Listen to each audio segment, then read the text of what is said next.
Ladies and gentlemen, in this video, I'm going to show you an email that I wrote to a New York Times reporter who explicitly requested that small business owners who applied for the economic injury disaster loan were encountering dealing with the Small Business Administration. And watch this video into the end because I'm going to share with you her email so you can contact her and share your experiences and frustrations that you've encountered and all the challenges applying for the economic injury disaster loan and its advances. Ladies and gentlemen, we're going to get right into it because the email is a bit lengthy. I sent this email to reporter Stacy Cowley on July 31st, 2020. Good afternoon, Stacy. I hope this email finds you well. A few months ago, I loved your article outlining the problems that business owners were enduring applying for the Economic Injury Disaster Loan, EIDL program. It was a bigger mess than it is now. It was a relief to see Senator Cardin realizing how badly the Small Business Administration needed more resources when the agency capped loans at $15,000 at the very least. Thank God the SBA lifted the cap to $150,000. When Ms. Cowley first reported on the problems with economic injury disaster loan processing, the Small Business Administration had actually capped loans at $15,000. She shed light on it, and the Small Business Administration lifted the cap to $150,000. And thank you, Stacy, for shedding light on small business owners' frustrations with the program. I am confident that your reporting helped the agency correct many issues that have helped millions of businesses nationwide. Sadly, many applicants in my community of thousands of small business owners are still subject to delays and lack of responsiveness on the part of the Small Business Administration. I also read your note some time ago requesting feedback on EIDL applicants' experiences with the SBA. As you may already know, the SBA spent the $20 billion that Congress allocated to the agency for EIDL advances. Democrat Senator from Nevada, Jackie Rosen, a Republican Senator from Texas, introduced S.4227, Ensuring Increased Disaster Loan for Small Businesses Act. The bill calls for mandating that the Small Business Administration disperse the full $10,000 advance to legitimate small business applicants of the EIDL program. S.4227 has 6 co-sponsors so far, in addition to Senator Rosen's primary sponsorship. I communicate with hundreds of thousands of small business owners and other Americans who are in desperate need of stimulus relief on YouTube. Many small business owners have been waiting months for crucially needed funding from the EIDL program. Some entrepreneurs requested the grant months before the SBA announced the program's conclusion, and the agency has told them that the funds are exhausted. I have spoken several times with the SBA press office and the office of the chairman of the U.S. Senate Committee on Small Business and Entrepreneurship, Republican Senator Marco Rubio. It would be an honor to share my community's grievances applying for disaster relief through the SBA with you, Stacy. I think it could help many of your readers who are potentially sharing the same challenges. I look forward to your response. May God bless you and your loved ones. Have a great weekend. Now, my approach is to start getting some light into this thing. The administration, lawmakers, everyone always boasts about the success of the Paycheck Protection Program. As a result, in the HEALS Act, Republicans have included a plan for a second round of Paycheck Protection Program. You have to have less than 300 employees and show a revenue loss of more than 50%. And there's $190 billion allocated towards this plan.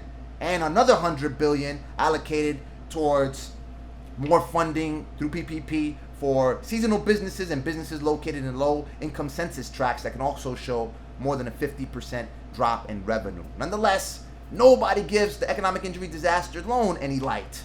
I don't know what's the entire story behind it. I do know that a big political contributor, Quicken Loans, the owner, Dan Gilbert, owner of the Cleveland Cavaliers, he did donate to the president's inauguration, $750,000, and he won a contract with RER Solutions, a Virginia-based government contracting agency for $500 million.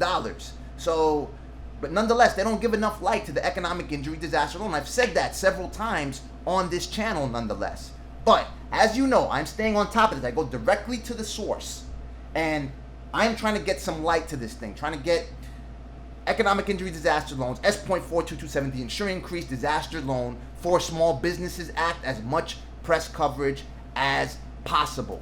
Because that is the way that these lawmakers are going to pay attention and see, listen, this is more support that we need for small businesses, for our economy to recover, because without us, remember, the economy is dead.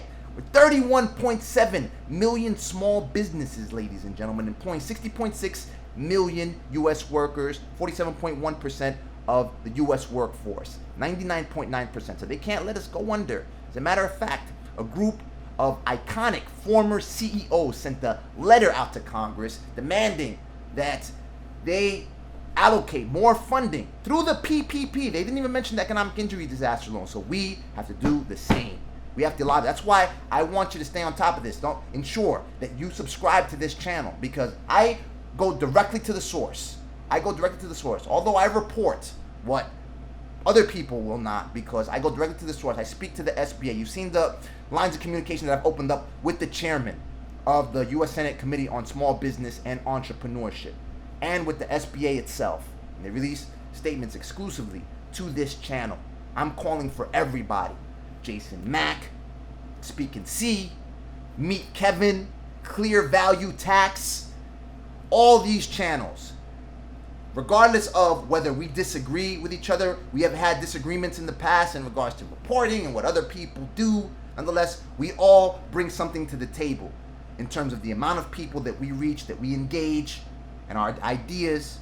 Again, you stay on top of this channel, and that's the more help that we can bring to each other. This is bigger than just me and the personalities behind other channels and any disagreements we may have. This regards the stability, the economic stability of our country. And without it, the country's gone. There's no more United States superpower, ladies and gentlemen. We are not going to keep the same position that we have been enjoying for centuries, ladies and gentlemen. That is not going to happen without substantial financial support.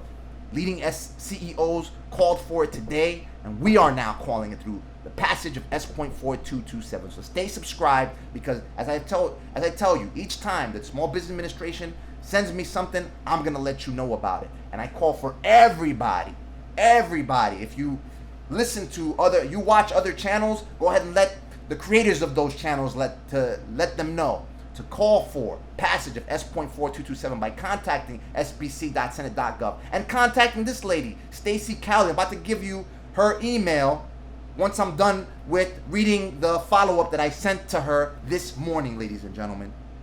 So I sent her this email today at 10:16 a.m., August 3rd.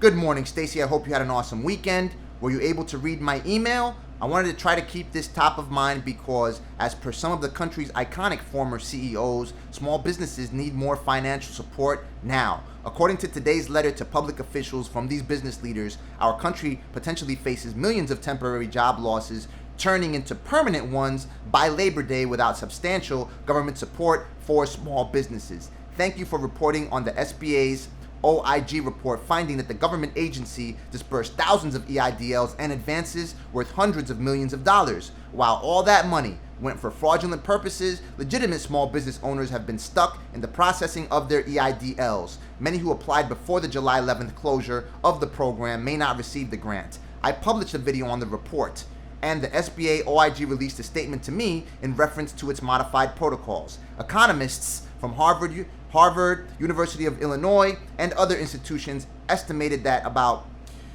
110,000 small businesses have closed permanently in the United States. The investigators also found that on average, small companies reduced their employee numbers by 40%. Even in New York City, where my business operates, the Partnership for New York City forecasts that 1/3 of the 240,000 New York small businesses will permanently close by the time the pandemic subsides. 520,000 workers employed by small businesses have lost their jobs already. Small businesses in New York City and the rest of the United States desperately need the $10,000 EIDL grant that S.4227, Ensuring Increased Disaster Loan for Small Businesses Act, will order the SBA to disperse. The statutory language will block the SBA from placing caps on loan and advance amounts. According to a Nevada district court, the CARES Act statutory language gave the SBA discretion to put caps on advances and loans. Can we speak over the phone or through a Zoom call later today to share our community's frustrations applying for disaster relief through the SBA? I also welcome you to attend a live video stream where you can speak to our community and read through their experiences directly from the feed. According to the SBA, there are 31.7 million small businesses and we employ 60.6 million U.S. workers. 47.1% of U.S. workers. S.4227 is just one of the programs that we need to save our country's economy. Thank you so much, Stacy. May God bless you. Talk soon. So there you have it, ladies and gentlemen. Again, I call for every YouTube channel. I call for every viewer of this video to call on creators of these YouTube channels that you also watch to support, to go ahead and contact Stacy. You can contact Miss Cowley at stacy.cowley@nytimes.com. stacy.cowley@nytimes.com. And I'm comfortable sharing the email because she explicitly and succinctly requested that small business owners that applied for the economic injury disaster loan and its advance reach out to her and share our experiences, our frustrations, our challenges dealing with the Small Business Administration. And again, I'll keep repeating it. I'm calling for everybody. I'm willing to work with you. I heard Jason Mack's video, and he actually took the thoughts right out of my mind. I actually had to spend some time with the kids yesterday, take them bike riding, but he took the thoughts right out of my head because I was thinking the same thing. But nonetheless, he got to it first. Thank you so much, Jason. And I'm with you. I'm with you, brother. I'm with you to work through this because it's a lot bigger than me, Jason M., than Clear Value Tax, Speak and See, me, Kevin, all of these creators, all of us as creators, all of us viewers, all small business owners, all Americans, to ensure that the government gives us the support, the ammunition that we need to save this country, ladies and gentlemen. As Americans, as consumers, we make up 60% of GDP. As small business owners, we make up more than 40% of GDP. GDP contracted, the gross domestic product, the value of finished goods in a country within a specific period of time dropped by 32.9%, ladies and gentlemen. The banks are forecasting negative 5% in growth in GDP, and that's just a forecast. It could be a lot more than that.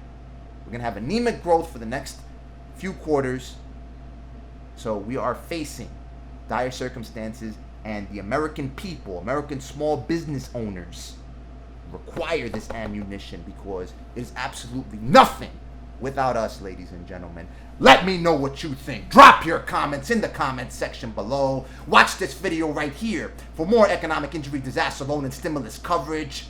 Click the like button if you like the video. Click the subscribe button to stay on top of my findings. I will report what other people will not, but I am more than welcome to offer all my resources to everybody, to every creator, anybody who can help us get through this health and economic crisis and put an end to the suffering and all the necessity and give everything that everybody requires to save this country, ladies and gentlemen. May God bless you. May God bless the United States of America and everybody else on this planet. Talk soon.